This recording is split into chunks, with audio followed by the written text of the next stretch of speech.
آپ حضرات سے عظمت سیدہ فاطمۃ الزہرا سلام اللہ علیہا کے تعلق سے کچھ تذکرہ کرنا ہے جو اشد ضروری ہے، بہت اہم ہے، اور اس دور میں تمام دنیا میں زیر بحث اس معاملے کو کر دیا گیا ہے۔ اصل میں ایک شخص نے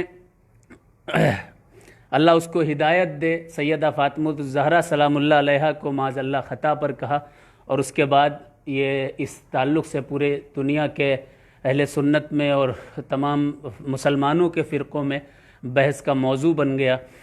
تو لوگ طرح طرح کے سوالات مجھ سے بھی کر رہے تھے، تو میرا آنا بہت ضروری تھا۔ آپ حضرات سے اس تعلق سے بات کرنے کے لیے حاضر آیا ہوں۔ یہ بات صحیح ہے کہ ساری کائنات میں رسول اللہ صلی اللہ علیہ وسلم کے بعد افضل النساء اگر کسی کو کہا جائے گا، افضل سب سے زیادہ اور بہتر اور برتر کوئی شخصیت اگر مانی جائے گی تو صرف ہماری ہی نظر میں نہیں بلکہ حضور کی حدیث اور قرآن کی آیات سے سیدہ فاطمۃ الزہرا سلام اللہ علیہا کی فضیلت اس طرح سے عیاں اور روشن ہے کہ کیونکہ رسول اللہ صلی اللہ علیہ وسلم نے فرمایا فاطمۃ بضعۃ منی، فاطمہ میرے گوشت کا ٹکڑا ہے، اور جو رسول اللہ صلی اللہ علیہ وسلم کے جسم کا ٹکڑا ہوگا اس سے بہتر، اس سے افضل، اس سے اعلیٰ کون سی ذات ہو سکتی ہے۔ حضرات، اس وقت جو زیر بحث موضوع ہے وہ ہے فدق کا مسئلہ، اور اس مسئلے کو لے کر کے بہت زیادہ لوگ، یہاں تک کہ کچھ لوگ ایسے بھی داخل ہو گئے ہیں ہمارے اہل سنت میں کہ جو خود کو چشتی کہیں گے، قادری کہیں گے، مداری کہیں گے، وارسی کہیں گے، صابری کہیں گے، وہ مسلمانوں کے گروپس میں اہل سنت کے گھس کر کے، واٹس ایپ گروپ میں اور فیس بک گروپ میں گھس کر کے ان کو ایک موقع مل گیا عظمت فاطمہ زہرا کے بہانے سے شیخین کی توہین کرنے کا۔ تو آپ حضرات سے اس تعلق سے بھی بات کریں گے۔ سیدہ فاطمہ زہرا سلام اللہ علیہا پہنچی حضرت ابوبکر صدیق رضی اللہ تعالیٰ عنہ کے پاس، وراثت کے تعلق سے انہوں نے پوچھا کہ وہ جو باغ فدق ہے وہ حضور ہم کو وہ عطا حضور صلی اللہ علیہ وسلم ہی کی وراثت ہے۔ اس کے بعد کیا ہوا وہ حدیثوں کی روشنی میں آپ حضرات سماعت کریں گے۔ بالکل بیٹھے رہیں اور میری بات کو بغور سماعت کریں۔ پہلے ہم کو یہ سمجھنا ہے کہ سیدہ فاطمہ زہرا سلام اللہ علیہا حضرت ابوبکر صدیق رضی اللہ تعالیٰ عنہ کے پاس گئیں، مولا علی ساتھ میں تھے۔ کس کے پاس گئیں؟ ابوبکر صدیق کون ہیں؟ حضرت ابوبکر صدیق کی فضیلت کیا ہے؟ حضرت ابوبکر صدیق کے تعلق سے رسول اللہ صلی اللہ علیہ وسلم کے کیا خیال ہیں؟ ابوبکر صدیق رضی اللہ تعالیٰ عنہ کے تعلق سے چشتیت کے کیا خیالات ہیں؟ حضرت غریب نواز کے کیا خیالات ہیں؟ غوث اعظم کیا کہتے ہیں؟ مدار اعظم کیا کہتے ہیں؟ قرآن میں کیا کہا گیا ہے؟ حدیثوں میں کیا کہا گیا ہے؟ اور بزرگان دین اور صوفیہ کا کیا موقف ہے؟ اور شیعہ حضرات کے جو بڑے بڑے علماء ہیں ان علماء کا کیا خیال ہے؟ اس کے تعلق سے پہلے بات کریں گے۔ حضرت ابوبکر صدیق کون ہیں؟ پہلے قرآن سے پوچھا جائے گا، چونکہ قرآن تمام کتابوں میں افضل ہے، تمام کتابوں میں سب سے بہتر اور برتر ہے، اس لیے کیونکہ قرآن اللہ کا کلام ہے۔ اللہ تمام نبیوں کا رب ہے، اولیاء کا رب ہے، علی کا رب ہے، نبی کا رب ہے، فاطمہ کا رب ہے، غوث کا رب ہے۔ جس قدر انبیاء ہیں، مرسلین ہیں، ان سب کے خالق مالک کا نام اللہ تبارک و تعالی ہے۔ اس رب نے کتاب قرآن رسول پر نازل کی، اور اس کے بعد اللہ تبارک و تعالیٰ نے جس کی فضیلت، جس کا بیان، جس کا تذکرہ وہ خیر کے ساتھ کیا ہے تو وہ ہمارے لیے لائق احترام ہے۔ اب احترام کس کا کیا جائے اور کس کا نہ کیا جائے، تو وہ رسول اللہ صلی اللہ علیہ وسلم کے عمل کے مطابق ہی ہمیں کرنا ہوگا۔ رسول نے جس کو چاہا اس کو امت چاہے گی، رسول نے جس کو نہیں چاہا امت اس کو نہیں چاہے گی۔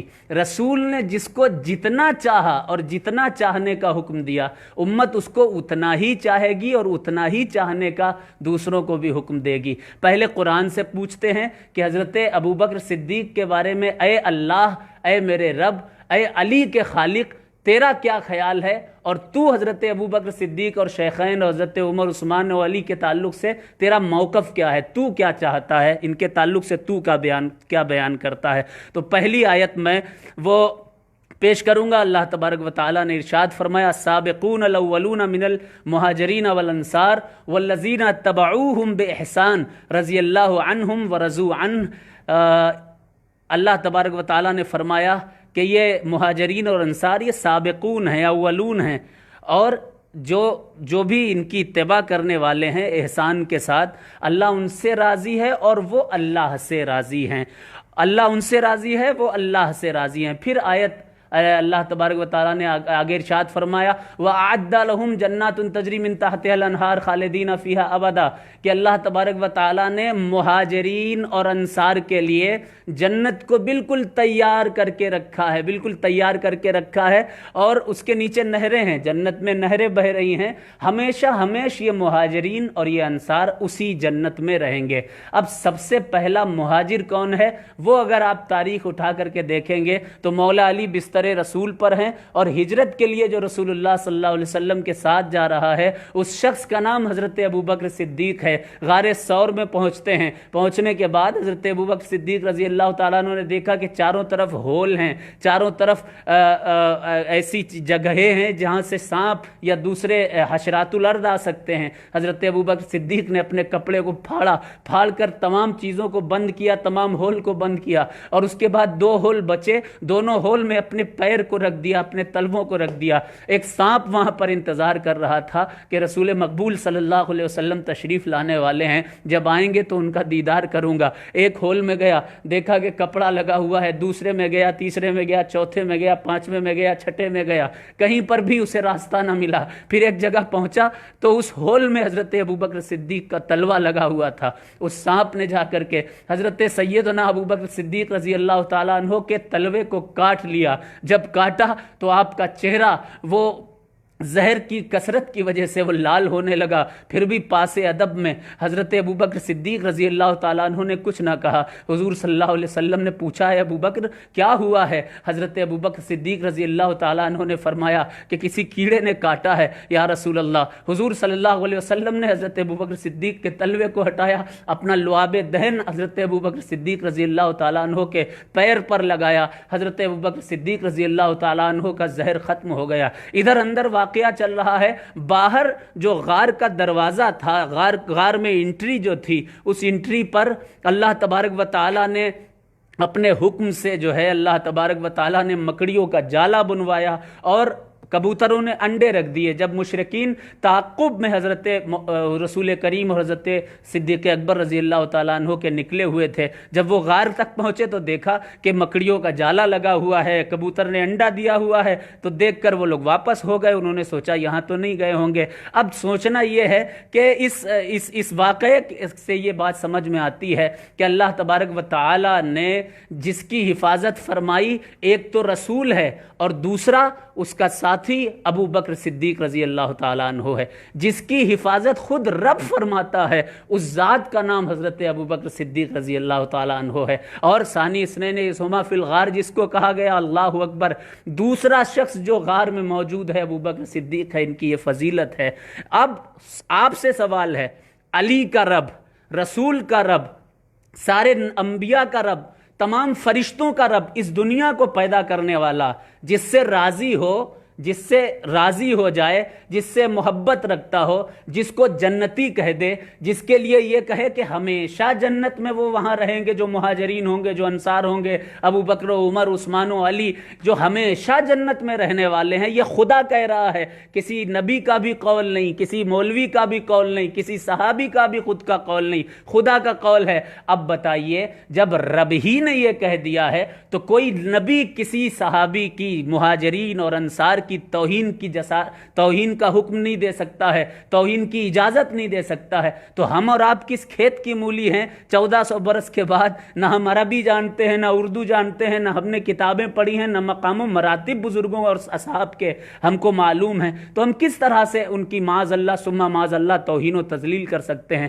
نص قرآنی سے، خدا کے کلام سے جس کی فضیلت ثابت ہے، اس ذات کا نام حضرت ابوبکر صدیق رضی اللہ تعالیٰ عنہ ہے جن کے پاس سیدہ فاطمہ زہرا سلام اللہ علیہا گئی تھیں۔ دوسری آیت سنیے، اللہ نے ارشاد فرمایا اطیعوا اللہ واطیعوا الرسول واولی الامر منکم۔ کون اولی الامر ہیں؟ اللہ نے فرمایا میری اطاعت کرو، میرے رسول کی اطاعت کرو، اور دوسرے اولی الامر ہیں۔ کون ہیں اولی الامر؟ حضرت ابوبکر صدیق ہیں اس دور کے اولی الامر، حضرت عمر فاروق ہے، عثمان غنی ہیں، مولا علی کرم اللہ وجہ الکریم ہے۔ قرآن پاک کی ان آیات کے بعد ایک حدیث آپ سماعت فرمائیے، عن ابو الیمان عن الزہری، بخاری شریف کی حدیث ہے، عن ابو الیمان عن الزہری عن انس بن مالک رضی اللہ تعالی عنہ۔ حضرت ابو الیمان سے زہری نے سنا، انہوں نے حضرت انس بن مالک سے سنا، وکانا تبع النبی صلی اللہ علیہ وسلم وخدمہ وصحبہ، وہ حضور کے ساتھی تھے، حضور کے خادم تھے، حضور کی طبیعت مزاج تھے، ساتھ رہا کرتے تھے سرکار کے۔ وہ فرماتے ہیں ان ابا بکر کانا یصلی لہم فی وجع النبی صلی اللہ علیہ وسلم الذی توفی فیہ، حضرت ابو بکر رضی اللہ تعالیٰ عنہ حضور کی بیماری کی حالت میں مسجد نبوی میں نماز پڑھا رہے تھے۔ سوچئے گا آپ، رسول اللہ حجرے میں بیماری کی حالت میں موجود ہیں، ابو بکر صدیق رضی اللہ تعالیٰ عنہ نماز کے مصلی پر کھڑے ہوئے ہیں۔ علامہ ادیب ارشاد فرماتے ہیں وہ جس کا مقتدی دونوں جہاں کا مقتدا ہوگا، وہ جس کا مقتدی دونوں جہاں کا مقتدا ہوگا، ذرا بتلائیے صدیق کا کیا مرتبہ ہوگا۔ رسول اللہ صلی اللہ علیہ وسلم نے خود بھی ابو بکر صدیق رضی اللہ تعالیٰ عنہ کے پیچھے نماز پڑھی، ذرا بتلائیے صدیق کا کیا مرتبہ ہوگا۔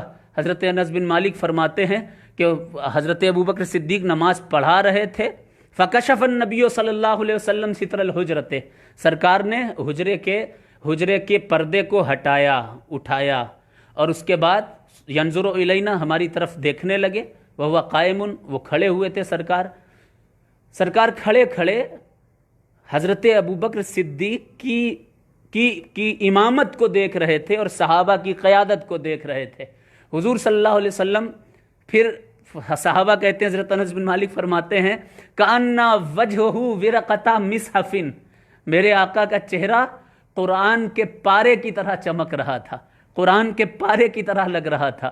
حضور صلی اللہ علیہ وسلم کے چہرے کو دیکھ کر صحابہ کیا کہتے ہیں، فہممنا ان نفتتن من الفرح برؤیت النبی صلی اللہ علیہ وسلم، صحابہ کو یہ خوف ہوا کہ پھر اس لفظ کے بعد ایک لفظ اور ہے، ثم تبسم یضحک، سرکار کا چہرہ پہلے سے ہی قرآن کے پارے کی طرح دکھ رہا تھا، ثم تبسم یضحک، پھر سرکار مسکرا بیٹھے۔ جیسے ہی سرکار مسکرائے صلی اللہ علیہ وسلم، فہممنا ان نفتتن من الفرح برؤیت النبی صلی اللہ علیہ وسلم، تو صحابہ نے یہ کہا کہ سرکار کا حسن، سرکار کی خوبصورتی، سرکار کا جمال اور سرکار کے چہرے کا نور دیکھ کر ہمیں یہ خوف ہونے لگا کہ کہیں ہماری نمازیں نہ قضا ہو جائیں، ہماری نمازیں ٹوٹ نہ جائیں۔ فنقص ابو بکر علی عقبیہ، حضرت ابو بکر رضی اللہ تعالیٰ عنہ نے بھی دیکھا کہ حضور صلی اللہ علیہ وسلم انہوں نے حجرے کے پردے کو ہٹایا ہے۔ حضرت ابوبکر صدیق رضی اللہ تعالیٰ عنہ نے سوچا کہ حضور صلی اللہ تعالیٰ علیہ وسلم وہ باہر آنے والے ہیں نماز پڑھانے کے لیے۔ حضرت ابوبکر پیچھے ہٹنے لگے، فاشار الینا رسول اللہ صلی اللہ علیہ وسلم ان اتموا صلاتکم، تو حضور صلی اللہ علیہ وسلم نے اشارہ کیا، نہیں، آپ اپنی نمازوں کو پورا کرو، آپ نماز مکمل کرو۔ اور اس کے بعد وارخ الستر فتوفی من یومہ، اپنے حجرے کے پردے کو بند فرمایا اور اسی دن، سوموار کا دن تھا، آپ صلی اللہ علیہ وسلم کا وصال ہوا۔ کتنی نمازیں حضرت ابوبکر صدیق نے حضور کی موجودگی میں پڑھائیں، فضیلت سمجھیے۔ 17 نمازیں حضور صلی اللہ علیہ وسلم کی موجودگی میں حضرت ابوبکر صدیق صحابہ کو پڑھایا کرتے تھے۔ کیوں؟ حضرت ابوبکر صدیق رضی اللہ تعالی عنہ کی کیا کوئی معمولی فضیلت ہے؟ بڑوں میں سب سے پہلے ایمان لانے والی ذات حضرت ابوبکر صدیق رضی اللہ تعالی عنہ کی ہے۔ کیا سمجھتے ہیں حضرت ابوبکر صدیق کو آپ لوگ؟ حضرت ابوبکر صدیق رضی اللہ تعالی عنہ وہ ہیں کہ جو رسول اللہ صلی اللہ علیہ وسلم کے ساتھی، قریبی، سفر میں ساتھ، حضر میں ساتھ، پوری زندگی میں ساتھ، اور آج وصال کے بعد حضور صلی اللہ علیہ وسلم کے ساتھ قبر میں بھی موجود ہیں، ان کے قریب، قبر کے قریب جس کی مزار ہے وہ ذات حضرت ابوبکر صدیق رضی اللہ تعالیٰ عنہ کی ہے۔ آپ سسر بھی ہیں رسول اللہ صلی اللہ علیہ وسلم کے، حضرت عائشہ صدیقہ رضی اللہ تعالیٰ عنہ آپ نے اپنی بیٹی کو حضور صلی اللہ علیہ وسلم کے نکاح میں دیا۔ عمر کی طوالت کی وجہ سے بھی آپ عمر میں بڑے تھے بقیہ صحابہ میں، اس لیے بھی آپ کا احترام دوسرے صحابہ کیا کرتے تھے۔ ایک واقعہ میں آپ حضرات کو بتانا چاہوں گا۔ مولا کائنات فجر کے وقت اپنے حجرے سے نکلے، اور نکلنے کے بعد فجر کی نماز کے لیے جب نکل رہے تھے، ایک بوڑھا یہودی وہ آگے آگے جا رہا تھا، اس کے ہاتھ میں ڈنڈا تھا۔ آپ اس بوڑھے کی بزرگی کے احترام میں مولا علی آگے نہیں آئے، مولا علی پیچھے ہی چلتے رہے۔ جب وہ مسجد نبوی کے قریب سے گیٹ سے مڑ گیا تب سمجھ میں آیا مولا کائنات کے کہ یہ یہودی تھا۔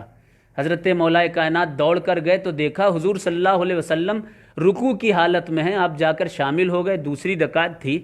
جب سب نے سلام پھیرا تو غور سے سنیے گا، سلام جب سب نے پھیر لیا تو حضرت سرکار سیدنا مولا کائنات نے دیکھا کہ مسجد میں چیمی گوئیاں اور بات چیت ہونے لگی۔ مولا علی نے کسی کو کہتے ہوئے سنا، یا رسول اللہ، اتنا لمبا رکوع کرتے ہوئے میں نے آپ کو کبھی نہیں دیکھا۔ حضور صلی اللہ علیہ وسلم نے ارشاد فرمایا کہ جب میں رکوع کی حالت میں تھا، جبریل آئے، میری پیٹھ پر ہاتھ رکھ دیا، اور جب تک علی شامل نہیں ہو گئے نماز میں تب تک میری پیٹھ سے ہاتھ نہیں اٹھایا، پشت مبارک سے ہاتھ نہیں اٹھایا، اس لیے کیونکہ علی ایک یہودی کی تعظیم کے لیے، بوڑھے یہودی کی تعظیم کے لیے دھیرے دھیرے آ رہے ہیں۔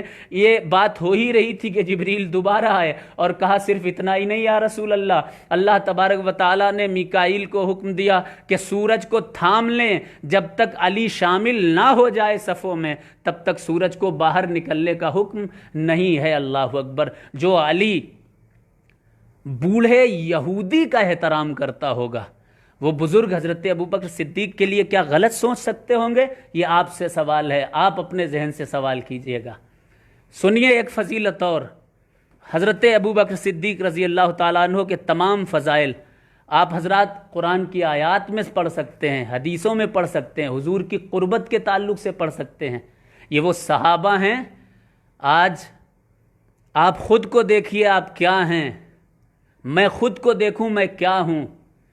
دیکھیے جنگ کے حالات ہیں، حضور صلی اللہ تعالیٰ علیہ وسلم کو صحابہ کی جماعت نے گھیرا ہوا ہے، تیر کی بوچھار تیروں کی آتی ہے، صحابہ کی ایک جماعت شہید ہو جاتی ہے، دوسری جماعت حضور کو گھیر لیتی ہے، پھر تیروں کی بوچھاریں آتی ہیں، وہ صحابہ بھی شہید ہو جاتے ہیں، تیسرے صحابہ کی بھیڑ آتی ہے اور رسول پاک صلی اللہ علیہ وسلم کو گھیر لیتی ہے۔ اپنی جانیں دے کر کے رسول اللہ کی جان کی حفاظت جس جماعت نے کی ہے، وہ جماعت صحابہ رضوان اللہ تعالی علیہم اجمعین ہے۔ ایک بار پوچھا، حکم ہوا کہ جنگ کے حالات ہیں، آپ سب اپنے اپنا مال لے کر کے آئیے۔ سارے لوگ اپنا اپنا مال لے کر کے آئے، جو ہو سکا۔ حضرت ابوبکر صدیق بھی بہت سارا مال و متاع لے کر کے آ گئے۔ رسول اللہ صلی اللہ علیہ وسلم نے کچھ پوچھا کہ اے ابوبکر کچھ چھوڑا ہے تم نے اپنے لیے؟ حضرت ابوبکر صدیق فرماتے ہیں یا رسول اللہ، میں نے اللہ اور اس کے رسول کے سوا کچھ اپنے گھر میں نہیں چھوڑا، جو کچھ بھی ہے وہ سب یا رسول اللہ آپ پر نثار ہے، آپ کے نام پر نثار ہے، آپ کے نام پر قربان ہے۔ یہ ہیں صحابہ جنہوں نے رسول کو دیکھا، رسول صلی اللہ علیہ وسلم کا ساتھ دیا، اپنی جانوں کو قربان کر کے رسول کی جان کی حفاظت کی، اپنے مال کو قربان کر کے رسول کی رسالت کے لیے سب کچھ قربان کر دیا۔ یہ صحابہ ہیں۔ آج کا کوئی شخص جو نہ عربی پڑھتا ہو، نہ اردو پڑھتا ہو، نہ ہی اس کو ٹھیک سے علم ہو، وہ ان صحابہ کے تعلق سے گفتگو کرتا ہے تو سمجھ لیجئے کہ یہ مولا علی کرم اللہ وجہ الکریم کے دل کو، ان کی روح کو دکھانا ہے۔ کیوں؟ آپ کو پتہ ہے کربلا کے جو 72 شہید ہیں ان میں 4 اور بیٹے ہیں، 3 اور بیٹے ہیں مولا علی کرم اللہ وجہ الکریم کے، وہ جن کا نام ہے، ایک کا نام ہے ابو بکر، ایک کا نام ہے عمر اور ایک کا نام ہے عثمان۔ آپ کہو گے علی نے اپنے بیٹے کا نام عمر، عثمان اور ابو بکر کیوں؟ جس کو جھوٹ لگ رہا ہو وہ مشہد میں جائے، جہاں پر سر مبارک 72 شہیدوں کے دفن ہیں، ان شہداء کے سروں کو دیکھے، وہ جو نام لکھے ہوئے ہیں ان میں ایک نام ابو بکر بن علی کا ہے، ایک نام عثمان بن علی کا ہے، اور ایک نام عمر بن علی کا ہے۔ مولا علی نے اپنے 3 بیٹوں کا نام اپنے 3 صحابیوں، اپنے 3 ساتھیوں کے نام پر رکھ کر پوری دنیا کو یہ میسج دے دیا کہ آنے والے وقت میں اگر کوئی صحابہ کی توہین کر رہا ہے، ان کو برا کہہ رہا ہے، تو میرے بیٹوں کو آگے کر دینا کہ جو حسن حسین پر قربان ہو جاتے ہیں ان کا نام ابو بکر ہے، ان کا نام عمر ہے، اور ان کا نام عثمان ہے، اور وہ میرے بیٹے ہیں، میرے لختے جگر ہیں۔ اللہ اکبر۔ فضیلت اگر سمجھنا چاہتے ہیں، یہ تو موقف قرآن کا ہو گیا، حدیث کا موقف ہو گیا۔ اب آئیے موقف بہت سارے لوگ خود کو چشتی کہہ کے، جو نہ تو چشتی ہیں، نہ وارسی ہیں، نہ صابری ہیں، نہ وہ مداری ہیں، وہ سنی نہیں ہیں اور وہ شیعہ بھی نہیں ہیں، وہ رافضی ہیں، کیونکہ شیعہ کا موقف جو حضرت سرکار سیدنا ابو بکر صدیق رضی اللہ تعالیٰ عنہ کے تعلق سے ہے، وہ توہین اور تذلیل کا نہیں ہے۔ شیعہ جماعت کے جو سب سے بڑے عالم دین ہیں، میں حضرت آیت اللہ خمینی صاحب، آپ نے فتویٰ دیا تھا 2010 میں، اور پھر 2016 میں بھی اس کو ریمائنڈ کیا اور دنیا کو بتایا۔ فتویٰ کیا ہے؟ انٹرنیٹ پر موجود ہے۔ آپ نے فرمایا in a welcome development, Ayatollah Sayyid Ali Khamenei, the most revered Shia religious scholar, has hailed the practice of maligning and insulting Ummul Mu'minin Hazrat Aisha and companions of Prophet Muhammad sallallahu alaihi wasallam as prohibited haram. This practice called tabarra. 2010 میں بھی آپ نے یہ فتویٰ دیا، 2016 میں بھی اس کو ریمائنڈ کیا۔ جناب آیت اللہ خمینی جو شیعہ حضرات کے بڑے عالم دین ہیں، ان کا موقف یہ ہے کہ اگر کوئی صحابہ کرام کی توہین کرتا ہے یا حضرت عائشہ صدیقہ رضی اللہ تعالیٰ عنہا کی توہین کرتا ہے، یہ توہین حرام ہے، اور حرام وہ گناہ ہوتا ہے کہ جس کو کرنے والا وہ گناہ کبیرہ کا مرتکب ہوتا ہے۔ یہ بہت بڑا گناہ ہے۔ یہ تو شیعہ حضرات کے علماء کرام کا موقف ہے۔ وہ فقہی اعتبار سے اختلاف کرتے ہیں، وہ افضلیت اور مفضولیت کے تعلق سے اختلاف ہو سکتا ہے، لیکن توہین ان کے وہاں صحابہ کی جائز نہیں ہے۔ یہ آیت اللہ خمینی کے اس فتوے سے بات واضح ہو گئی ہے۔ اب بات روافض کی کرتے ہیں، جو صحابہ کی توہین کرنا اپنا مقصد سمجھ رکھے ہیں، اور اس وقت وہ اہل سنت کے جو مزاج ہے، اہل بیت کی محبت کرنے والے جو لوگ ہیں، جن میں مداری ہیں، چشتی ہیں، وارسی ہیں، صابری ہیں، وہ اسی طرح کا کپڑا پہن کر کے ان میں گھس گئے ہیں اور معاذ اللہ ثم معاذ اللہ صحابہ کی توہین کر رہے ہیں۔ ان کے تعلق سے میں ان کے تعلق سے ایک موقف میں ان کے تعلق سے بتانا چاہتا ہوں۔ سب سے پہلا موقف سرکار سیدنا بدیع الدین قطب المدار رضی اللہ تعالیٰ عنہ کا موقف۔ تقریباً 700-800 سال پہلے، بہت سال پہلے، ایک دنیا بھر میں گھومنے والا ایک شخص گزرا ہے جس کا نام تھا ابن بطوطہ۔ آپ نے مثال بھی سنی ہوگی، ابن بطوطہ بغل میں جوتا۔ تو ابن بطوطہ بہت بڑا سیاح تھا پوری دنیا کا۔ ابن بطوطہ نے لکھا کہ جب وہ چین گیا، کتاب کا نام ہے سفر نامہ ابن بطوطہ۔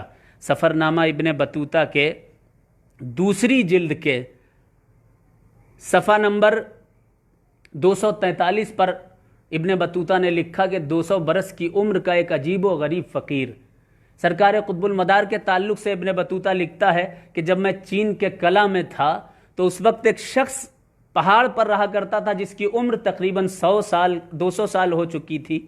50 سال پہلے چین آیا تھا، 50 سال کے بعد وہ دوبارہ چین آیا، اور وہ شخص یزید کو برا کہتا تھا، حسین کو اچھا کہتا تھا، اور صدیق و عمر، عثمان و علی رضی اللہ تعالیٰ عنہ کا چاہنے والا تھا، صحابہ کرام سے محبت کرنے والا تھا۔ کون تھا وہ؟ ابن بطوطہ پہنچنے کے بعد پوچھا کہ بزرگ کون ہو؟ کہنے لگے کہ جب تو عراق سے پوری دنیا کا چکر لگانے کے لیے نکلا تھا تو میں ہی تو تھا جس نے تجھے کھانا دیا تھا۔ میرا نام بدی الدین ہے اور لقب قطب المدار ہے۔ اللہ اکبر۔ سرکار مدار العالمین وہ حنفی سیکٹ کے تھے، حنفی، اور حنفی وہ ہوتا ہے جس کے ہاتھ میں دامن اہل بیت ہو، دوسرے ہاتھ میں محبت صحابہ ہو، وہ حنفی ہوتا ہے۔ اب چلیں سرکار غریب نواز کی بارگاہ میں ان کا موقف کیا ہے صحابہ کے تعلق سے۔ سرکار غریب نواز رضی اللہ تعالیٰ عنہ عثمان کے مرید ہیں، عثمان ہارونی رضی اللہ تعالیٰ عنہ۔ اگر وہ صحابہ پر طعن کرنے والے ہوتے معاذ اللہ حضرت سرکار غریب نواز، تو کیا صحابہ کرام میں سے کا نام انہیں پسند ہوتا؟ نہیں۔ آج ان کی اولادیں بھی حنفی ہیں، جس کے ایک ہاتھ میں دامن اہل بیت اور دوسرے ہاتھ میں دامن صحابہ ہے۔ جو قادری کہہ کے معاذ اللہ صحابہ کی توہین کرے، وہ غنیت الطالبین جا کر کے پڑھے، سرکار غوث اعظم رضی اللہ تعالیٰ عنہ نے کیا کیا لکھا ہے اس تعلق سے۔ انہیں بالکل پسند نہیں تھا کہ کوئی شخص صحابہ کرام کی توہین کرے۔ چلیے، یہ تو آج کا معاملہ ہے۔ غوث اعظم رضی اللہ تعالیٰ عنہ 431 ہجری، حضرت مدار پاک 242 ہجری، وفات 838 ہجری، حضرت سرکار سیدنا غریب نواز 571 ہجری، تو یہ اس زمانے کی بات۔ چلیے امام حسین کے پوتے حضرت زید کا موقف بھی دیکھا جائے۔ حضرت زید بن علی بن حسین رضی اللہ تعالیٰ عنہ، کیا موقف تھا صحابہ کے لیے؟ ایک شخص پہنچا آپ کے پاس، ایک کتاب ہے تحفہ اثنا عشری، اس کتاب کو لکھا ہے حضرت عبدالعزیز محدث دہلوی رحمۃ اللہ علیہ نے۔ آپ نے اس کتاب کو تحریر فرمایا، شفائے قاضی ایاز کے حوالے سے آپ نے یہ واقعہ لکھا کہ حضرت زید بن علی بن حسین رضی اللہ تعالیٰ عنہ کے پاس ایک شخص پہنچا، اور پہنچنے کے بعد صحابہ کرام کی برائی کرنے لگا کہ حضرت صدیق اکبر ایسے تھے، حضرت عمر فاروق ایسے تھے۔ یہ دین ہے میرے بھائی، اس دین کو لوگوں نے پارٹی کی طرح بنا دیا ہے۔ لوگ چاہتے ہیں میری جماعت بڑھے، میری جماعت بڑھے، میری طرف لوگ آ کے کھنچیں اور ہمارا نام ہونے لگے۔ یہ دین ہے، اس میں یہ سب نہیں چلتا۔ اللہ کی رضا کو حاصل کیجئے، اہل بیت کی محبت کیجئے۔ کیا ضرورت ہے صحابہ کی توہین کرنے کی؟ کیا ضرورت ہے کسی صحابی کے تعلق سے غلط بیانی کرنے کی؟ سیدنا زید رضی اللہ تعالیٰ عنہ کے پاس پہنچا شخص، صحابہ کی توہین کرنے لگا۔ حضرت زید کا جملہ سنیے اور آل رسول کا موقف دیکھیے گا۔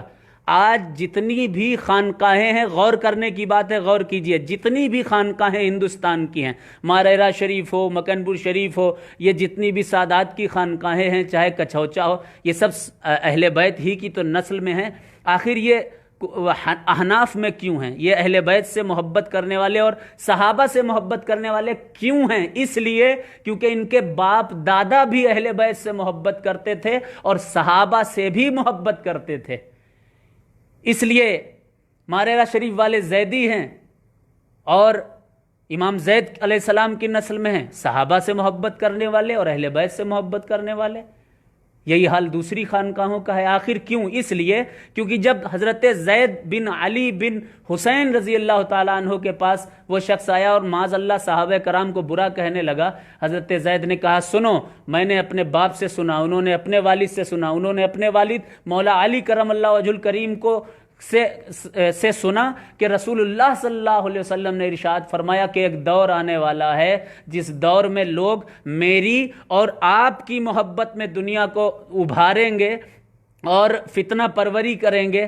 ایسے لوگ جہاں بھی ملیں سنبھل جانا، دیکھ لینا، وہ رافضی ہوں گے۔ اور جہاں جملہ بڑا حضرت زید بن علی نے یہ جملہ کہا، یہ میرا جملہ حضرت زید بن علی کا جملہ ہے، آپ فرماتے ہیں وہ جہاں ملے انہیں قتل کر دینا۔ یہ حضرت زید بن علی بن حسین بن علی رضی اللہ تعالیٰ عنہ کا قول ہے، علیہ السلام کا قول ہے۔ انہیں بالکل پسند نہیں تھا کہ کوئی صحابہ کرام کے تعلق سے ایک جملہ بھی کہے۔ آج اگر کوئی وارسی، چشتی، صابری، مداری، اشرفی یا کچھ اور بن کر کے رافضی گھس گیا ہے آپ کی جماعت میں، آپ کے گروپ میں، واٹس ایپ پر، فیس بک پر، یہاں وہاں، اس کو ذلیل کر کے نکالیے۔ اور میں ایک DP بھی ابھی لانچ کروں گا، پروفائل DP بھی ابھی تھوڑی دیر کے بعد ڈالوں گا. وہ ہر مدار پاک غریب نواز اور غوث اعظم کے چاہنے والے شخص کو چاہیے کہ وہ DP اپنے اپنے FB پر لگائے، اپنے اپنے واٹس ایپ پروفائل پر لگائے، اور جو شخص بھی توہین صحابہ کرنے والا ہو اس سے کوئی رابطہ رکھنے کی ضرورت نہیں، کیونکہ وہ خود تو جہنمی ہے ہی، آپ کو بھی جہنم کا ایندھن بنانے کی کوشش کر رہا ہے. جس کی خدا تعریف کرے اس کی آپ توہین کر سکتے ہو، جس کو خدا جنتی کہے اس کے تعلق سے آپ غلط بیانی کرو گے. یہ صرف غلط ہی نہیں ہے بلکہ اپنے آپ کو جہنم کا ایندھن بنانے کا ایک راستہ ہے. سنیے، حضرت زید کا موقف سن لیا، امام جعفر صادق کا موقف سنیے جن کی ہم اولاد میں ہیں. امام جعفر صادق علیہ السلام کے پاس ایک شخص آیا، آنے کے بعد پوچھنے لگا، ہے امام جعفر یہ صدیق کیسے تھے؟ معاذ اللہ، کیسے تھے یہ؟ جیسے آج کل سادات سے لوگ کچھ رافضی گھس گئے ہیں اور جڑ گئے ہیں اور سیدوں سے پوچھتے ہیں کہ بڑا برا کیا حضرت صدیق نے، حضرت عمر نے، اور ایشو بنا دیے کچھ چیزوں کے، اور ان ایشوز کو سامنے رکھ کر سادات کے اور سادات کے چاہنے والوں کے ذہن کو خراب کر کے ان کو معاذ اللہ اللہ کے محبوب صحابہ کی توہین پر آمادہ کیا جا رہا ہے. بہت بچ کر اور سنبھل کے رہنے کا وقت ہے یہ دور. اگر کسی صحابی رسول کی شان میں ذرا سی بھی گستاخی ہو گئی تو اللہ کو یہ بات ناگوار گزرتی ہے، اس کے رسول کو یہ بات ناگوار گزرتی ہے، مولا علی کو یہ بات ناگوار گزرتی ہے. اس لیے آپ جتنے ایشوز جو بنائے گئے تھے اس دور میں وہ تو بیان کرتے ہو، آپ یہ کیوں نہیں بیان کرتے کہ مولا علی نے اپنے 4 بیٹوں کے نام، وہ 3 بیٹوں کے نام عمر، عثمان اور ابو بکر رکھے؟ بخاری شریف کی وہ روایت کیوں نہیں بیان کی جاتی ہے کہ صدیق اکبر امام حسن کو گود میں لے کر کے کہہ رہے ہیں، یا علی ھذا لیس بشبیہ کا ھذا شبیہ رسول اللہ صلی اللہ علیہ وسلم. اے علی، یہ تمہارا حسن کا چہرہ تمہارا جیسا نہیں لگتا، یہ تو رسول اللہ کے چہرے جیسا چہرہ لگتا ہے. یہ جو محبت صحابہ اور اہل بیت کی محبت کے واقعات ہیں وہ کیوں بیان نہیں کیے جاتے ہیں؟ کیوں بیان نہیں کیا جاتا کہ حضرت عثمان غنی رضی اللہ تعالیٰ عنہ کی خریدی ہوئی زرہ کے ذریعے ہی مولا علی اور سیدہ فاطمہ کا نکاح کیا گیا تھا، انہی پیسوں سے ولیمہ کیا گیا تھا، انہی پیسوں سے. یہ محبت والی چیزیں کیوں بیان نہیں کی جاتی؟ یہ صحابہ اور اہل بیت کی محبت کے واقعات ہیں. اور سنیے، میں یہ واقعہ بیان کرنا بہت ضروری سمجھتا ہوں. حضرت سرکار سیدنا ابو بکر صدیق رضی اللہ تعالیٰ عنہ کے ہاتھ میں حضرت امام حسن رضی اللہ تعالیٰ عنہ، اور آپ ان کی تعریف اور توصیف کر رہے ہیں. اللہ اکبر. میں عرض یہ کر رہا تھا آپ حضرات سے کہ یہ موقف حضرت زید کا آپ نے سنا، جو مداری ہیں انہوں نے سرکار زندہ شاہ مدار کا سنا، جو چشتی ہیں انہوں نے غریب نواز کا سنا، جو قادری ہیں انہوں نے غوث اعظم کا موقف سنا صحابہ کرام کے تعلق سے. اب امام جعفر صادق جن کی ہم نسل میں ہیں ان کا موقف سنیے. امام جعفر صادق علیہ السلام سے ایک شخص نے پوچھا یہ صدیق کیسے تھے؟ امام جعفر صادق نے فرمایا ایسے ہی تھے، قبر رسول کی طرف اشارہ کر کے ایسے ہی تھے. کیسے؟ جنگ میں رسول کے ساتھ، سفر میں رسول کے ساتھ، حضر میں رسول کے ساتھ، ہجرت میں رسول کے ساتھ، اور جب دنیا سے رخصت ہو گئے تو قبر بھی قریب میں ہے رسول کے ساتھ. کیا کوئی سرکار صدیق اکبر کی بات کرے گا؟ کوئی عمر فاروق اور عثمان غنی کی بات کرے گا؟ یہ وہ ہیں کہ جن کے تلووں کی دھول کے 100ویں حصے کے برابر کا بھی صدقہ کسی کو مل جائے گا وہ جنتی ہو جائے گا. خیر، آپ نے سب کے موقف سن لیے. اگر کوئی قادری، چشتی، نقشبندی، ابوالعلائی، اشرفی، مداری، وارسی اپنے آپ کے نام کے آگے لگائے اور اس کے بعد معاذ اللہ صحابہ کرام کی توہین کرے، سمجھ جانا کہ یہ مداری نہیں ہے، یہ چشتی نہیں ہے، یہ وارسی نہیں ہے، یہ صابری نہیں ہے، یہ رافضی ہے، اور اس سے کسی طرح کا کوئی تعلق رکھنے کی کوئی ضرورت نہیں ہے. یہ میری بات ہر ایک شخص تک پہنچا دی جائے. اب بات کرتے ہیں وراثت کی. حضرت سیدہ فاطمہ زہرا سلام اللہ علیہا حضرت ابوبکر صدیق رضی اللہ تعالیٰ عنہ کے پاس پہنچی اور آپ نے فدق کا مطالبہ کیا۔ بخاری شریف میں یہ روایت ہے۔ حضرت ابوبکر صدیق رضی اللہ تعالیٰ عنہ نے فرمایا کہ انبیاء کی کوئی وراثت نہیں ہوتی ہے، لوگ اسی کو ایشو بناتے ہیں، صحابہ کی توہین کا ایک راستہ نکالتے ہیں اور اس کو ایشو بنا کے سادات کے چاہنے والوں میں اور سادات میں اپنی طرح کی ذہنیت کو رافضیت کو پھیلانے کی کوشش آج کل چل رہی ہے۔ قرآن سے پوچھا جائے، سب سے بڑی کتاب قرآن ہے نا، سب سے عظیم کتاب قرآن ہے، سب سے افضل کتاب قرآن ہے، کیونکہ وہ خدا کا فرمان ہے۔ اے اللہ تو بتا، کیا ابو بکر کی بات صحیح تھی؟ انبیاء وراثت میں کچھ نہیں چھوڑ کے جاتے، انبیاء کا مال و متاع کچھ نہیں ہوتا، اب اللہ کی بات سے بڑی کس کی بات ہو سکتی ہے؟ قرآن کی آیت میں پیش کرنا چاہتا ہوں، وہ غور سے سن لیجئے اور اس کے بعد ان تک پہنچائیے جو اس کو ایشو بنا رہے ہیں، اور معاذ اللہ صدیق اکبر رضی اللہ تعالیٰ عنہ کی اور صحابہ کرام کی توہین کا راستہ جن لوگوں نے نکالا ہے۔ اب ان کی علمی کمزوری ہے، نہ وہ عربی جانتے ہیں، نہ اردو جانتے ہیں، نہ ہی انہوں نے کچھ پڑھا لکھا ہے، جو کچھ انٹرنیٹ سے الٹا سیدھا جھوٹ سچ جو بھی ان کو مل جاتا ہے، بس اس کو وہ مال غنیمت سمجھ کر کے لوگوں تک وہ پہنچا رہے ہیں اور لوگوں کو صحابہ کی توہین کی طرف آمادہ کر رہے ہیں۔ پہلے حدیث سنیں، حضور صلی اللہ علیہ وسلم نے ارشاد فرمایا، نحنو معشر الانبیاء لا نورث ما ترکناہ صدقہ۔ اللہ اکبر۔ حضور فرماتے ہیں کہ ہم نبیوں کی جماعت میں سے ہیں، انبیاء کی جماعت میں سے ہیں ہم، اور ہماری کوئی وراثت نہیں ہوتی، ہماری وراثت صدقہ ہے، وہ پوری امت کے لیے ہے۔ اللہ اکبر۔ یہ جو حدیث ہے، یہ حدیث صحیح سند کے ساتھ روایت کی جاتی ہے۔ اس کو کسی ایک صحابی نے نہیں بیان کیا، حضرت ابوبکر صدیق نے بھی بیان کیا، عمر فاروق نے بھی بیان کیا، اس کے علاوہ حضرت عائشہ نے بھی بیان کیا، حضرت عبد الرحمن ابن عوف نے بھی بیان کیا۔ اس حدیث کو زبیر بن عوام نے، سعد بن ابی وقاص نے، اور سب سے بڑی بات یہ کہ حضرت عباس نے بھی اور حضرت مولا علی کرم اللہ وجہ الکریم نے بھی اس حدیث کو بیان فرمایا کہ انبیاء کی کوئی وراثت نہیں ہوتی ہے، اور جو چھوڑا ہے وہ صدقے میں سے ہے۔ اللہ اکبر۔ اب سنیے ایک روایت اور سنیے، قرآن کی آیت آپ سماعت کریے اس تعلق سے۔ اللہ تبارک و تعالیٰ نے ارشاد فرمایا، وَوَرَثَ سُلَيْمَانَ داؤد، ہاں آیت ہے قرآن کی، وَلَقَدْ آتَيْنَا داؤد وَسُلَيْمَانَ عِلْمًا، ہم نے داؤد اور سلیمان کو جو وراثت میں عطا کیا، وہ دولت نہیں عطا کی، وہ مال نہیں عطا کیا، وہ زمین اور باغات نہیں عطا کیے، علم عطا کیا۔ علم قرآن کی آیت ہے، انبیاء کی وراثت وہ علم ہوا کرتا ہے۔ دوسری وراثت کیا ہوا کرتی ہے؟ اللہ ارشاد فرماتا ہے، یہ سورہ نمل کی آیت نمبر 15 تھی جو میں نے سنایا آپ کو۔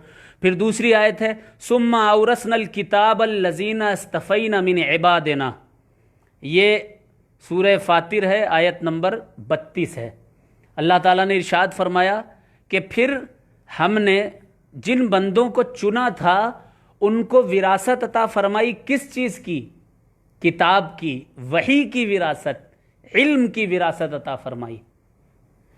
اس کے علاوہ اللہ تبارک و تعالیٰ نے ارشاد فرمایا، اولئک هم الوارثون الذین یرثون الفردوس ہم فیہا خالدون۔ اللہ اکبر۔ انبیاء کی کیا وراثت ہوا کرتی ہے؟ قرآن کی آیت ہے، یہ سورہ مومنون کی 11ویں آیت ہے۔ اللہ تعالیٰ ارشاد فرماتا ہے کہ ان کو ہم نے وراثت عطا کی، وہ وارث ہیں کس چیز کے؟ فردوس کے، جنت کے وارث ہیں، وہ جنت ان کی وراثت میں ہے۔ سنیے ایک حدیث پاک، مولا علی کرم اللہ وجہ الکریم کو رسول اللہ صلی اللہ علیہ وسلم نے بلا کر کہا، اے علی، کیا میں تم کو تمہاری وراثت نہ بتاؤں؟ کہ تم کو کس چیز کی وراثت عطا کی گئی ہے؟ مولا کائنات رضی اللہ تعالیٰ عنہ نے کہا یا رسول اللہ وہ وراثت بتائیے کیا ہے؟ کہا وہ وراثت ہے جو انبیاء سے مجھے ملی ہے اور وہ میں صرف تم کو عطا کرنا چاہتا ہوں۔ ایسے ہی مولا علی کو فضیلت والا نہیں کہا جاتا۔ انبیاء سے جو وراثتیں رسول کو ملی وہ وراثت رسول اللہ صلی اللہ علیہ وسلم نے مولا علی کرم اللہ وجہ الکریم کو عطا کی۔ پوچھا کہ وہ وراثت کون سی ہے؟ حضور صلی اللہ علیہ وسلم نے ارشاد فرمایا وہ انبیاء سے مجھے ملی ہے، پہلی وراثت علم ہے، دوسری وراثت جنت ہے۔ باغ فدق کا کوئی تذکرہ ہی نہیں کیا رسول اللہ صلی اللہ علیہ وسلم نے۔ حضور صلی اللہ علیہ وسلم نے نہیں فرمایا کہ میں تمہیں دولت عطا فرماؤں گا۔ دوسرا واقعہ سنیے، رسول اللہ صلی اللہ علیہ وسلم اپنی بیٹی فاطمہ کے حجرے میں تشریف لے گئے، گھر میں تشریف لے گئے، نماز کی حالت میں سیدہ فاطمہ زہرا ہیں، اپنے سر کو جب سلام میں پھیرا، دیکھا کہ حضور صلی اللہ علیہ وسلم تشریف فرما ہیں۔ حضور نے فاطمہ کے چہرے کو دیکھا کہ بھوک کی وجہ سے سیدہ فاطمہ کا چہرے کا رنگ بدلا ہوا ہے۔ حضور صلی اللہ علیہ وسلم پوچھنے والے ہی تھے، سیدہ فاطمہ کے آنکھوں سے آنسو برسنے لگے، اور سیدہ فاطمہ پوچھتی ہیں کہ اے میرے بابا، آپ تو قاسم رزق اللہ ہیں، آپ کو پوری دنیا کا اللہ نے مختار بنایا ہے، رزق کا مختار بنایا ہے، اور آپ ہی کی بیٹی بھوکی ہے، 3 دن ہو گئے، نہ مجھے کچھ کھانے کو ملا، نہ حسن حسین کو کچھ کھانے کو ملا، میرا شوہر علی بھی بھوکا ہے۔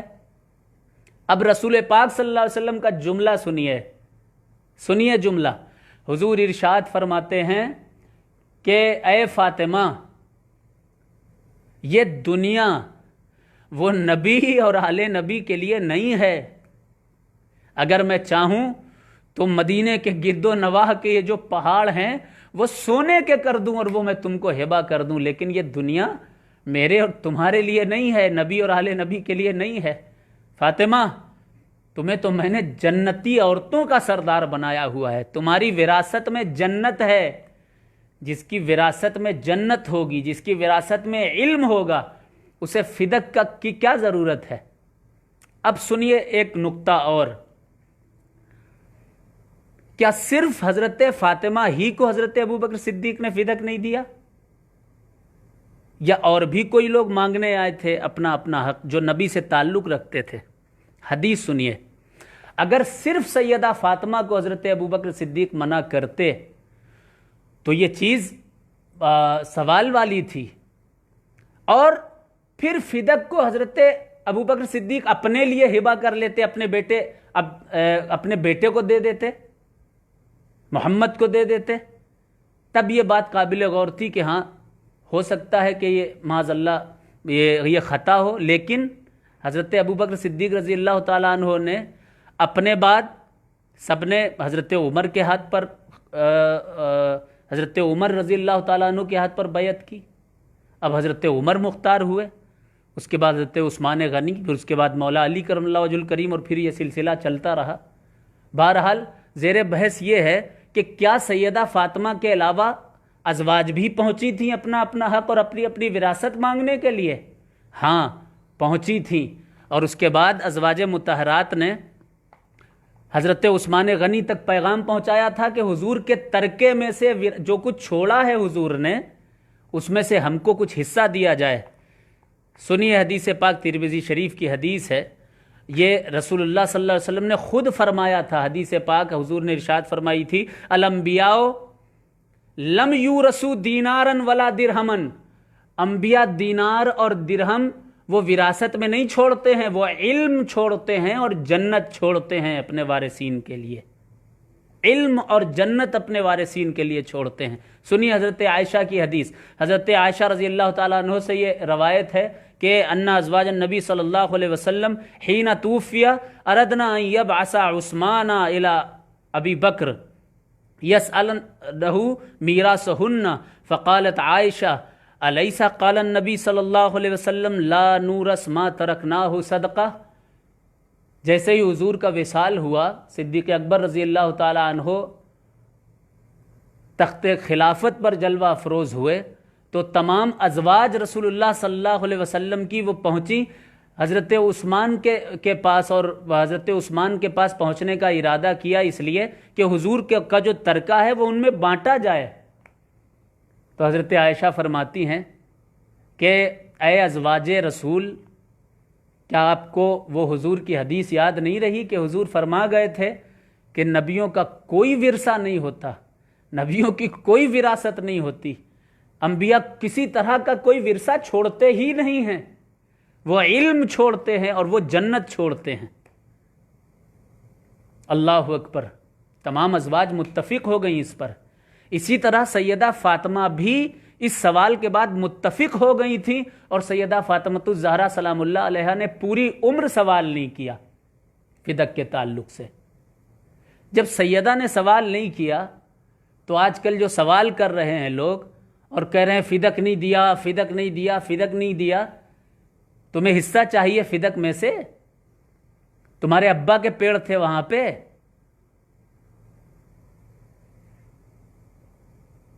تمہاری کچھ لکڑیاں موجود ہیں وہاں پر، جو اس طرح سے صحابہ کی توہین کا ایک نئے راستے نکال کر آپ لاتے ہو؟ تمہیں فدق سے لینا دینا ہی کیا ہے؟ وہ سیدہ اور حضرت صدیق اکبر رضی اللہ تعالیٰ عنہ کا مسئلہ تھا، صدیق اکبر اور حضرت سیدہ فاطمہ کا مسئلہ تھا۔ رشتہ کیا ہے سیدہ فاطمہ کا حضرت صدیق اکبر رضی اللہ تعالیٰ عنہ سے؟ صدیق اکبر سیدہ فاطمہ کے ایک رشتے سے نانا ہوئے۔ حضرت عائشہ رضی اللہ تعالیٰ عنہ حضرت رسول کریم صلی اللہ علیہ وسلم کی زوجہ ہیں، بیوی ہیں، اور حضرت عائشہ کے والد کا نام حضرت ابو بکر صدیق رضی اللہ تعالیٰ عنہ ہے۔ تو کون ہوئی سیدہ فاطمہ کی؟ آپ سیدہ فاطمہ زہرا سلام اللہ علیہا کے نانا ہوئے۔ یہ نانا اور نواسی کا مسئلہ ہے، تم باہر والے، تم کو اس سے لینا ہی دینا کیا ہے؟ فدق میں کچھ حصہ چاہیے تم کو، کچھ تمہارا بھی حصہ ہے؟ نہیں، ہم سیدوں کی دادی سیدہ فاطمہ زہرا کا مسئلہ تھا، ہم سیدوں کی دادی سرکار قطب المدار کی دادی، غوث اعظم کی دادی، غریب نواز کی دادی، سیدنا زید کی دادی، حضرت زین العابدین رضی اللہ تعالیٰ عنہ کی نانی، ان کا اور صدیق اکبر کا مسئلہ تھا، انہوں نے تو کچھ نہیں کہا۔ آپ کو 1400 برس کے بعد وہ فدق کا حصہ چاہیے؟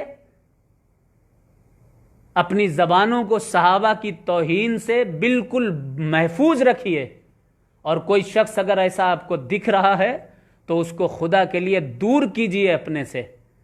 اور میرا یہ ماننا ہے کہ کوئی بھی شخص، جیسا کہ میں نے آپ کو پہلے بھی حوالہ دیا کہ آیت اللہ خمینی نے یہ فتویٰ صادر کیا ہوا ہے کہ کوئی شخص صحابہ کرام کی توہین نہیں کرے گا، کیونکہ صحابہ کرام کا عظیم مرتبہ ہے، حضرت عائشہ کا عظیم مرتبہ ہے، یہ رسول اللہ کے قریب کے لوگ ہیں، قربت والے لوگ ہیں، ان کی توہین وہ رسول اللہ کی توہین ہے، اور رسول اللہ کی توہین وہ خود اللہ تبارک و تعالیٰ کی شان میں گستاخی ہے۔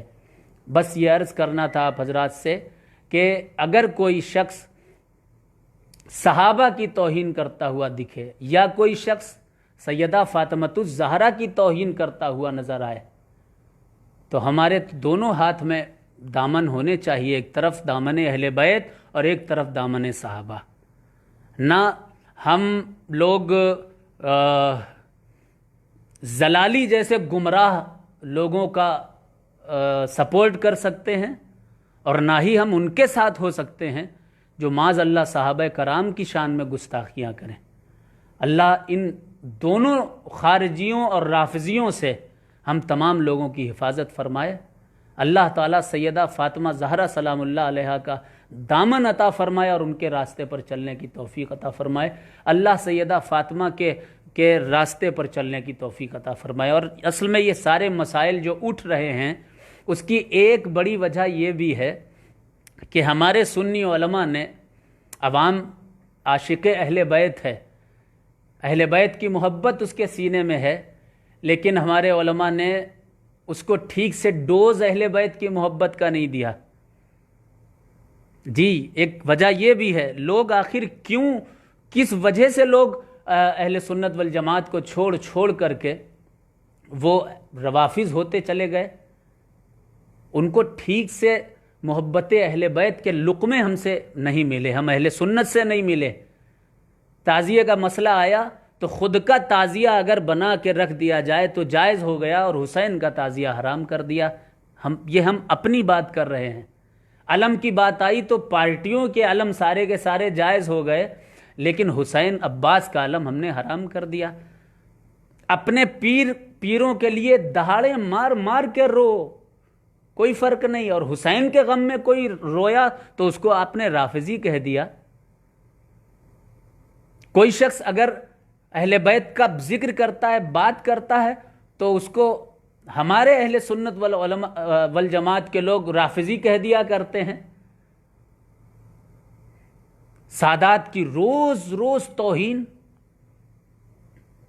کہیں کچوچا شریف کے سادات کے خلاف، کہیں مارہرہ شریف کے سادات کے خلاف فتوے آ رہے ہیں، کہیں اڑیسہ کے حضرت نسیم سرکار، وسیم سرکار کے خلاف فتووں کے تیر چھوڑے جا رہے ہیں، کہیں مکن پور شریف کے سادات کے خلاف فتووں پہ فتوے آ رہے ہیں۔ جب یہ ماحول ہمارے اہل سنت کے علماء نے کریٹ کیا، اس کے بعد نقصان ہی ہونا تھا، وہ نقصان ہو رہا ہے۔ اللہ ہدایت عطا فرمائے، اللہ ہم تمام لوگوں کے سینوں میں محبت اہل بیت اور محبت صحابہ کرام دونوں پیدا فرمائے۔ انشاءاللہ تبارک و تعالی آپ حضرات ایک ڈی پی پائیں گے، اس ڈی پی کو اپنے جتنے بھی بزرگوں کے چاہنے والے ہیں وہ اس ڈی پی کو اپنے پروفائل پک پر، ڈی پی پر ضرور لگائیں، تاکہ یہ سمجھ میں آ جائے کہ کون صحابہ کرام سے محبت کرنے والا ہے، کون نہیں کرنے والا، اور کون سیدہ فاطمہ کا چاہنے والا ہے اور کون نہیں چاہنے والا ہے۔ میرا آنا ضروری تھا، آپ سے بات کرنا ضروری تھا۔ اللہ تعالی ہمیں اور آپ کو سب کو عمل کی توفیق عطا فرمائے، اور اہل سنت میں اتحاد عطا فرمائے، تمام اہل اسلام میں ایکتا، محبت اور رواداری اور بھائی چارہ پیدا فرمائے۔ السلام علیکم ورحمۃ اللہ وبرکاتہ۔